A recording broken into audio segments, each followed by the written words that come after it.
Jason from GameRave.com, otherwise known as Danger Boy, and this is GameRaveTV. First and foremost, a huge thank you and big hug and kiss to everyone out there.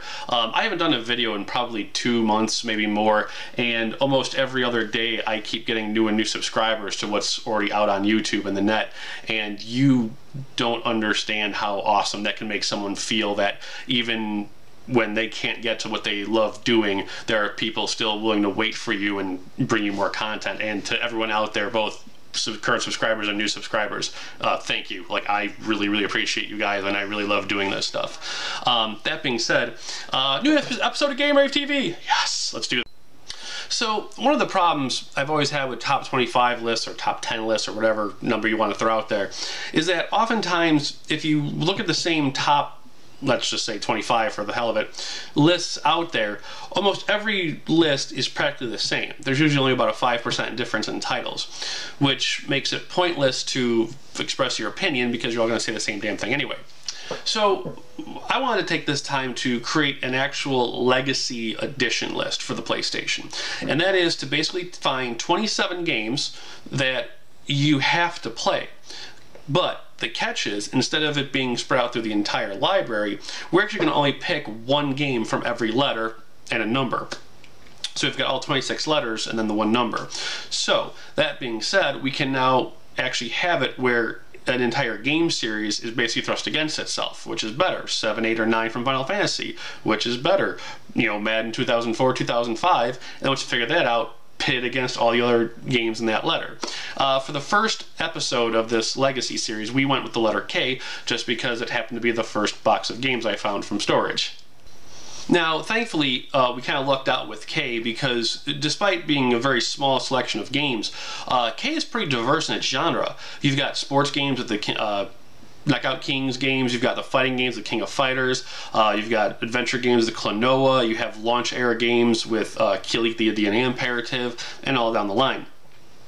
Now, for this contest, the question becomes, what do we base which game we pick? You could go with sales numbers, you could go with reviews, yada yada.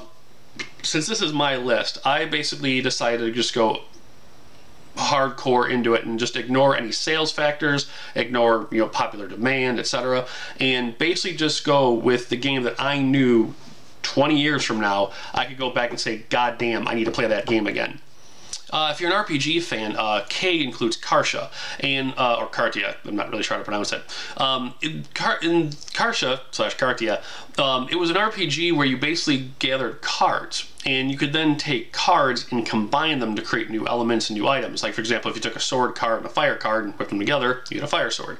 The reason this one wasn't the end-all be-all game was because despite it having a really amazing combat system and, you know, obviously creation system, the game could get fairly long in the tooth in certain areas, and, you know, you don't want to be bored playing a game, especially one from 20 years from now that might not hold up in the graphics department. I didn't really go with Knockout Kings just because I suck at it, like every other sports game out there. Kingsfield, although a very good RPG series as well, just doesn't hold up after time. It's still playable, but if it was between, say, you know, Kingsfield and Final Fantasy down the road, obviously you don't play with Final Fantasy. Krazy Ivan is a forgettable launch era game, just a mech combat, etc. King of Fighters 95, while I love that game, it's available on other systems, especially since I own a Neo Geo CD, I wouldn't need the PlayStation game. This has got to be something I can get, you know, hardcore right here. So the question is, out of all the games available in K, what's the one game you have to have? Hit it.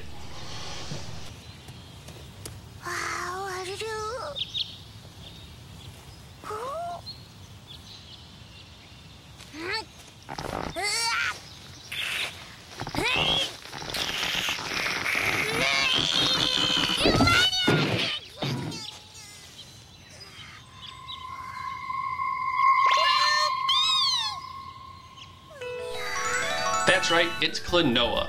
Released by Namco way back in the day for PlayStation, Klonoa is just an adorable cheeky little action platform game a la, like, you know, Crash Bandicoot, Mario, Sonic, etc. But what made Klonoa so much fun was that, to a degree, it was a very, very minor puzzle game as well. Klonoa has this little ring, and it's got a cute little ball guy in it, and basically you can fire in all 4 directions, except instead of it being up, it's actually back into the background. So as you were trying to find like all the Klonoas to rescue, the timepieces, etc., you had to figure out how to basically grab bad guys and throw them into the background, or use them as a double jump to reach higher platforms and so forth. The graphics in Klonoa are just absolutely beautiful. They hold up over time so well. To record footage now, I actually have my PlayStation running through an S-Video to HDMI upscaler, and even with such an old cable, it still looks gorgeous through the upscaler. Crisp graphics, sharp colors, it just pop no matter where you are in the game. Awesome sound effects. Klonoa is just adorable. All the characters speak in that little wobble wobble wobble type thing. Totally easy listening and so forth. Controls dead on. Some of the best platforming. Like, the game gets gradually more difficult as you go, and I 100% this this game years ago when it first came out, because I could just not put it down. And I remember at least 2 levels where, like, it was the absolute, like, white knuckle, you will throw a controller, not so much out of the difficulty, but because you know what to do. It's just, you gotta be perfect to do it. When I decided to do this legacy list, Klonoa was pretty much the first one that came to mind for K, but I threw it back in to start doing the film footage for the episode, and I realized that, yeah, there was no way on God's green earth that any other game in K would have wiped Klonoa from the list. Now, as far as acquiring Klonoa, you actually have a whole bunch of different options. Obviously, there's the original PlayStation 1 game that can be hit or miss as far as price points go. Depends on the condition of the game, but man, it can jump all over the place. However, if you don't mind not having a physical version, last I checked, the PlayStation Network has it for $6 to download. Absolutely worth the $6. You can play on the PlayStation 3, your PSP, and your PS Vita.